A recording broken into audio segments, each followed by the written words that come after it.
भारतीय संस्कृति और सभ्यता विश्व की सबसे प्राचीन और गहरी जड़ों वाली संस्कृतियों में से एक मानी जाती है।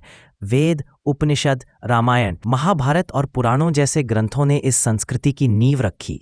लेकिन इन सब के बीच एक ऐसा ग्रंथ भी है जिसने भारतीय समाज को संगठित करने और उसके लिए नियम कानून गढ़ने का काम किया। यह ग्रंथ है मनुस्मृति। मनुस्मृति को केवल धार्मिक ग्रंथ मानना उसकी सीमा को छोटा करना होगा।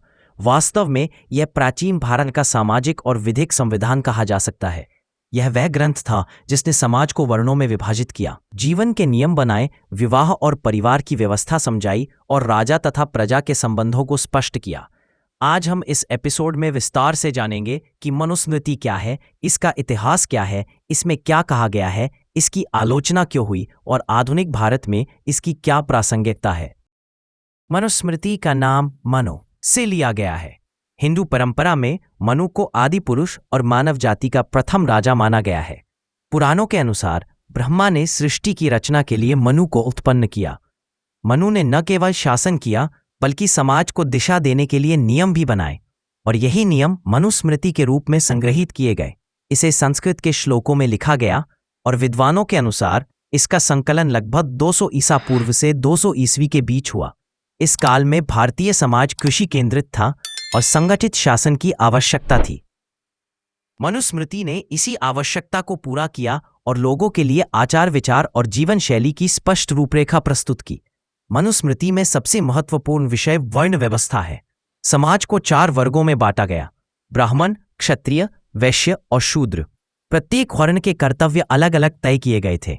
ब्राह्मणों को शिक्षा और वेदाध्ययन का उत्तरदायित्व सौंपा गया।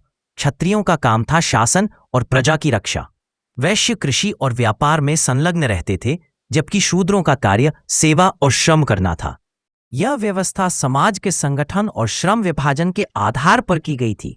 इसके अलावा मनुस्मृति ने जीवन को 4 आश्रमों में बांटा: ब्रह्मचर्य, गृहस्थ, वानप्रस्थ और संन्यास।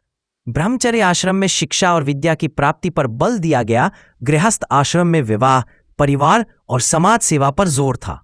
वानप्रस्थ आश्रम त्याग और समाज कल्याण से जुड़ा था और संन्यास आश्रम में मोक्ष की प्राप्ति पर ध्यान केंद्रित किया गया।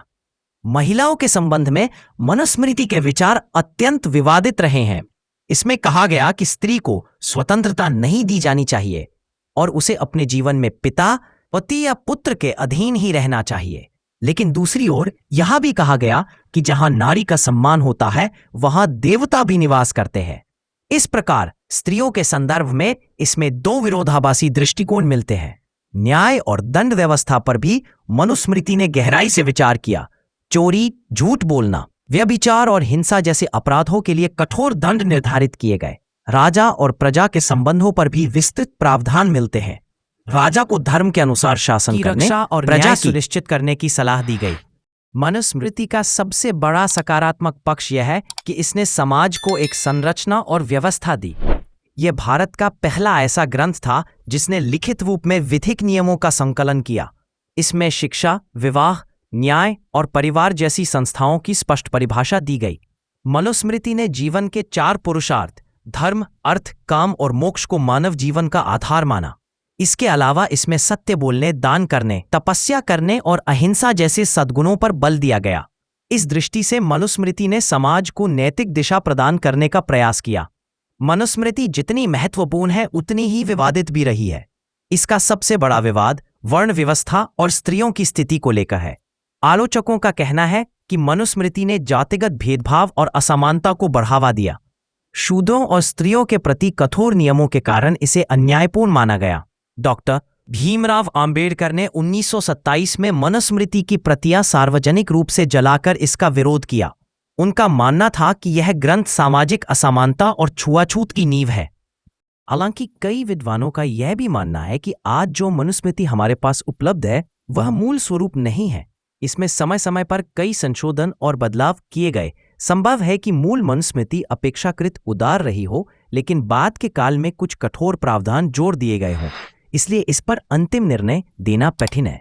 आधुनिक भारत का संविधान सभी नागरिकों को समान अधिकार देता है, चाहे उनका धर्म, जाति या लिंग कुछ भी हो।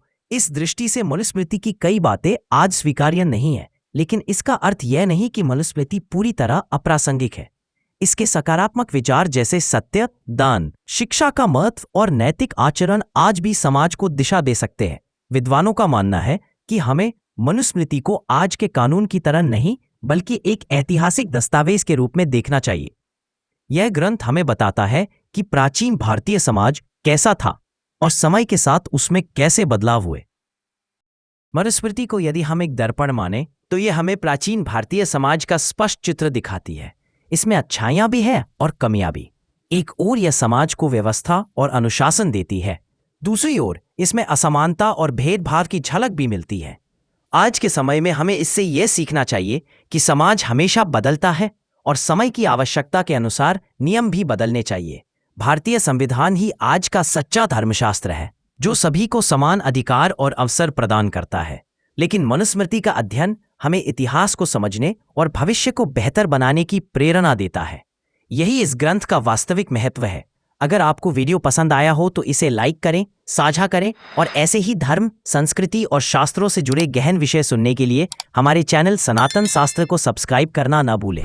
जय श्री राम, जय सनातन।